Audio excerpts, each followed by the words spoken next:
ஆவடியில் மக்களுடன் முதல்வர் திட்டத்தின் கீழ் நடைபெற்ற அனைத்து துறை பங்கேற்ற சிறப்பு முகாம்களை தொடங்கி வைத்த முன்னாள் அமைச்சர் ஆவடி சட்டமன்ற உறுப்பினர் சாமு நாசர். திருவள்ளூர் மாவட்டம் ஆவடி மாநகராட்சிக்குட்பட்ட 6, 7, 25, 32 ஆகிய வார்டு மக்களுக்கான மக்களுடன் முதல்வர் திட்டத்தின் கீழ் அனைத்து துறை பங்கேற்கும் சிறப்பு முகாம் திருமுல்லைவாயில் பகுதி சத்தியமூர்த்தி நகர் அரசு பள்ளி வளாகத்தில் இன்று நடைபெற்றது.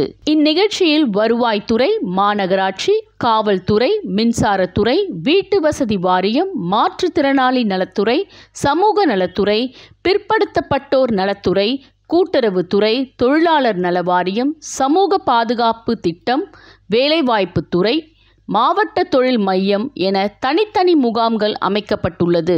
இதில் மக்களுடன் முதல்வர் திட்டத்தின் கீழ் அமைக்கப்பட்டுள்ள சிறப்பு முகாம்களை முன்னாள் அமைச்சர் ஆவடி சட்டமன்ற உறுப்பினர் சாமு நாசர் மற்றும் மாநகர ஆணையர் ஷேக் அப்துல் ரஹ்மான் ஆகியோர் தொடங்கி வைத்தனர். துறை சார்ந்த அதிகாரிகள் மனுக்களை முறையாக பெற்று பதிலளிக்கின்றார்களா, முறையான ஏற்பாடுகள் செய்யப்பட்டுள்ளதா எனவும் முன்னாள் அமைச்சர் சாமு நாசர் அதிகாரிகளிடம் கேட்டறிந்தார்.